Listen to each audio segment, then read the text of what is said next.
L'Organisation de l'aviation civile internationale a remis au Rwanda un certificat reconnaissant les compétences améliorées du pays en matière de surveillance et de gestion de la sûreté et de la sécurité dans le secteur de l'aviation ce 22 mai 2018 à Kigali. Avec un score général de 74%, le pays des 1000 collines se qualifie ainsi comme 6e pays africain avec un score bien supérieur à la moyenne. Pour les autorités rwandaises, c'est un grand pas vers la réalisation du marché unique du transport aérien africain.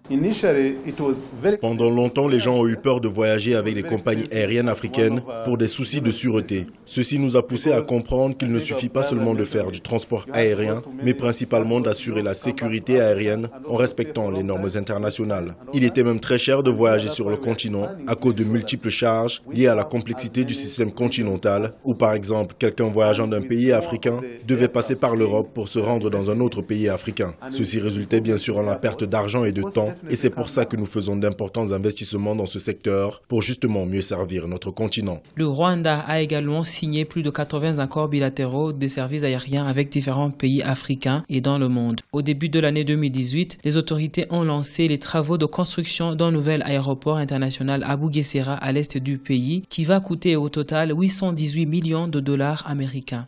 Le Rwanda étant un pays enclavé et avec une superficie de 26 000 km² est relativement petit. Néanmoins, le Rwanda peut s'illustrer dans la fourniture de services, dans la fourniture de valeur ajoutée qui ne passe pas forcément par les voies classiques, notamment la production, etc. Donc le Rwanda peut s'illustrer en fournissant des services à valeur ajoutée.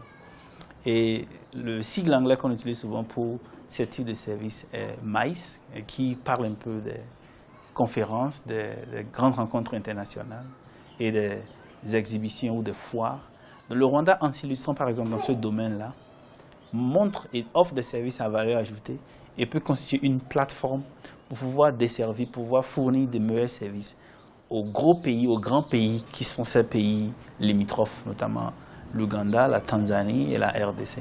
Une fois achevé, l'aéroport international de Bugesera pourra accueillir 4,5 millions de passagers par an. En 2017, la compagnie aérienne rwandaise a transporté près de 900 000 passagers et compte transporter près d'1,2 million de personnes en 2018. Avec un total de 12 appareils, Rwandair compte actuellement 26 destinations dans le monde.